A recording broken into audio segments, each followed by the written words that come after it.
Môn này chơi nhiều free ni buồn sang hàng là học biến hàng đa rồi về nấn tập bộ ra này nạp buồn sang tao lại mềm đung lại rồi về này tao mới xem lăng màu mạ chính lại nít này tập bộ với này lần cha một nà đang công sản Việt Nam ra này lại nhu bật thâu được nhậu do nạp này rằng kiang nhiều thực thi có bộ luật quốc tế lên mang vắt huy chương liên quốc cơ tao lại đa cơ lại giật lên này nấn tao lại giật lên này pi bằng prong cất như càng ngã lê thường lưu pro tương binh một cọ ngạ pro mang đội bộ đáng như này lại lưu tô ôm pít cờ pro đang một run này nó nên tôi đã buộc binh này làm run hàng lấy như giàu bà trưởng thị mai nữ lãnh đạo duy nhất như giàu cờ bể ní bằng trong đội bộ đảng thì nhiều này lại ắt suốt đợi mà dù một bạn tôi đợi bây giờ sẽ cho nhau nữa tương binh nhu hay cọ bình tập pol hội nghị liên quốc nó lại nhưng bạn nhiều suốt thế bìa tập vẽ đoạn bộ đề dạ bằng ngành được ta nó đã bồi vô kết lại giờ ta đã cái nhâm bằng thuần vẹn này lại nhiệt thâu đà lại lau tươi nhiều việc lại lệ bình này lại lau tới rằng cái lại sức ép tới nhốt lại sun ngăn lệch lại ngã sát nuôi nạ buồn sang luôn tàn nhố thậm chí như từ chức lệch từng như lệ rằng trục xuất nhiều nên mày càng ta hàng lại nhiệt lệ dòng từ buồn sang cất lại ta đoạn về thì giáo trương thị mai này làm đúng hàng là nhiệt lên lại lưu còn chức là bằng trời bộ đáng thì nhiều lại rằng thực hiện nhố thực hiện đội bi bố mỏm nuôi kiếm phim nuôi proทั้งđi nuôi pro đi gật nuôi pro lại nhiều nhẹ cái lòng được càng kéo dài thời gian như mà pro càng tay rồi pro nhố thú từ đây như nào bạn nào đang tôi bố đối được việc như nào nhâm bại như lệ mày cả một kiếm chứng nó như lại còn là nhân quyền được tôn giáo lê đồng mạ tôn giáo lê đồng mạ dân chủ cha răng nó cái cha nhiệm vụ do đó như kẹo nách nó càng kẹo thời gian cái răng xong á mong thuần vẹn đây ở một sản nhưng bạn đang đọc mức cái nhớ mà nó mày lau mày càng nhiệt lê lại chun còn ít lặng bẹo video nhưng lại đang tình phủ. Một loạt thay đổi thượng tầng trong bộ máy lãnh đạo của Việt Nam được chính thức loan báo trong ngày khai mạc hội nghị lần thứ 9 Ban chấp hành Trung ương Đảng Cộng sản khóa 13 hôm 16 tháng 5. Trong đó, một lãnh đạo cao cấp tiếp theo bị cho thôi giữ các chức vụ và nghỉ công tác. Bà Trương Thị Mai, 66 tuổi, Ủy viên Bộ Chính trị, Ủy viên Ban chấp hành Trung ương Đảng khóa 13, là người thứ ba trong hàng ngũ lãnh đạo cấp cao nhất của Việt Nam rời khỏi chức vụ trong vòng 2 tháng, theo thông cáo chính thức của Ban chấp hành Trung ương.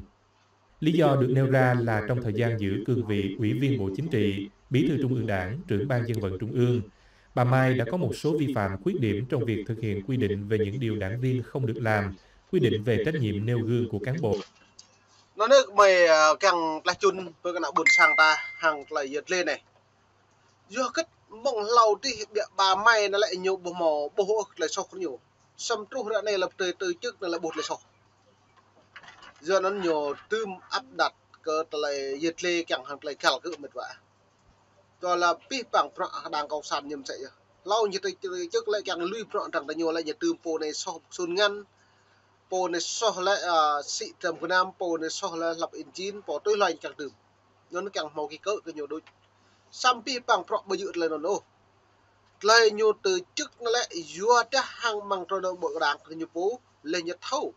nhiều bên nằm bậc từng hạ đẳng lên hàng luật quốc tế đề ra về thực thi nhiều thao lên nhiều thực thi hiện tại nhiều truy ngạo buộc nhiều từ chức nhiều prem nên không cần được đi lên từng vật lạc của nhiều hơn xăm lại này bây giờ pro này mong lao mong tùm gửi tùm nục này còn được nhiều play lao ít thâu tùm nục còn luôn mà pro trên đất lương lại có phiêu nó nhỉ nông đức mạnh vô là như mạng pro Nguyên Tân Dũng Nguyên Văn Triết sai ông đâu 10 cái bồi á pi bằng tập nhiều lần mạng pro lao nhiều xin làm sẽ mà nhu không tương lại so đằng là nhu như lại po này ngạo pro bồi tươi ô như thao lép po này lại bồi tươi tương ô bởi luật quốc tế lên trong lại rồi về cái này lại nhiều đã bổ lại nhiều từ tăng hạt buộc thì nhiều mà tranh cử nhiều tập lên như là một sản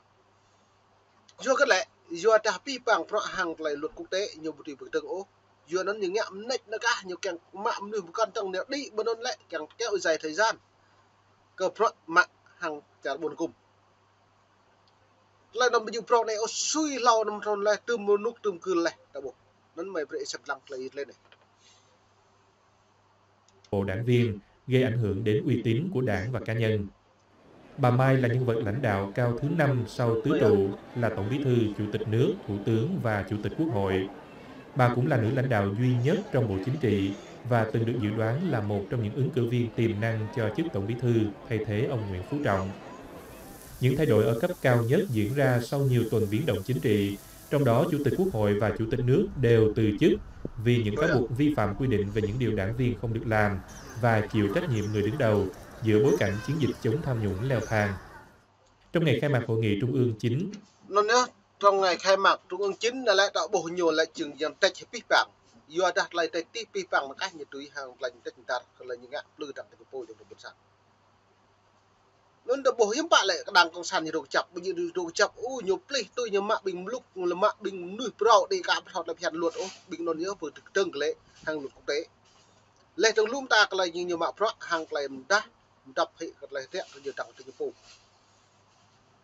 nó đã bộ này là buồn sang hiu kết lại đang một tình bây giờ đang một tình ra chứng ngạ nó như rằng tôi chờ tha ra càng mại nhỉ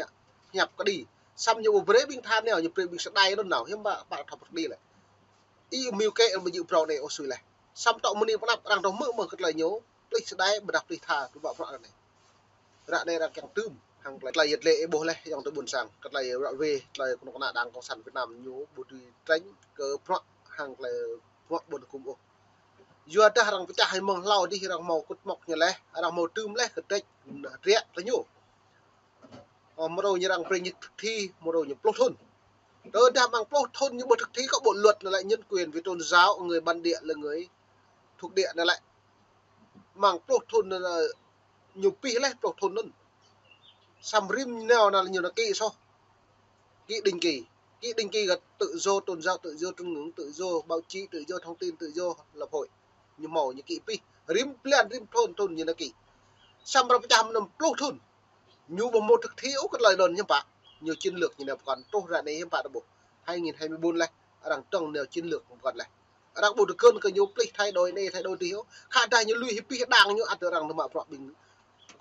bình cọ nào thì mà bình cọ prong thì nhiều mân đau mặt ngựa thì nhiều mân cho nên rằng càng đắc là dịch lên này hàng lại vi phạm luật về nạn buôn sang và xem lằng là doan như bây giờ nhiều có tang doan bây giờ nhiều lu doan này nhiều bạn làm lúc như bắt thao can tự rằng phải trả nhiều plot thun ha bờ đạp plot sạt thun ha bờ đạp tua plot thun ha rằng phải trả cái nhiều mẫu nhiều bắt thao bố hốt lần nhiều thao mà nhiều neo hay nè nhiều plei hay nè neo kia nhiều plei đi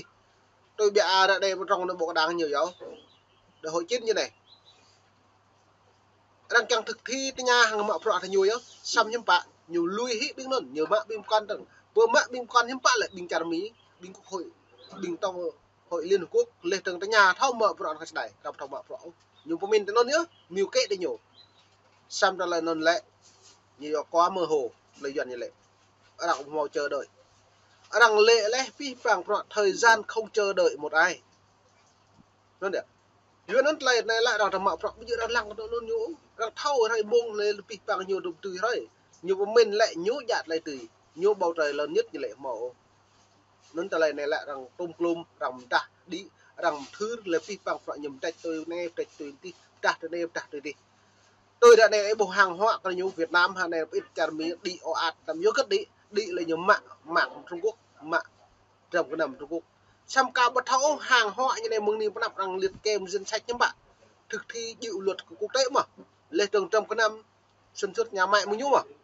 tôi đã bộ như lệ này là một Trung Quốc này à nên ta lại được lum mà về xem lăng là dịch lên này. Ban chấp hành Trung ương Đảng quyết định giới thiệu nhân sự để Quốc hội bầu giữ chức Chủ tịch nước và Chủ tịch Quốc hội nhiệm kỳ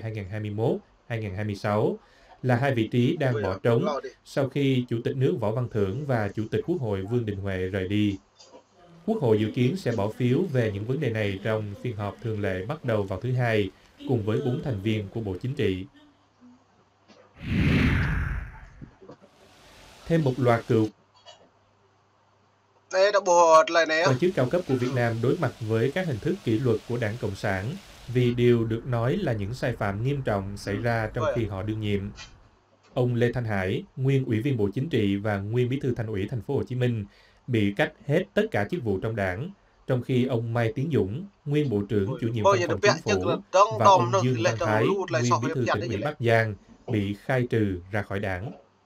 Các quyết định kỷ luật được đưa ra bởi Ban chấp hành Trung ương Đảng khóa 13 hội họp tại Hà Nội vào ngày 16 tháng 5, truyền thông trong nước đưa tin. Ông Hải bị Nan talai ne mai boleh talai yedle mit vai bun sang lo ko mem chik talai yedle ko isem tlang kadang ko san Việt Nam này như lung lai mak ko talai nyum tek tar ko talai ngak be ni pol bun kum le tong ra hai ne thon plan ra bot ko ko nyup le po de ple puti o yu ta kat le nyu rang thau le bu pro ne o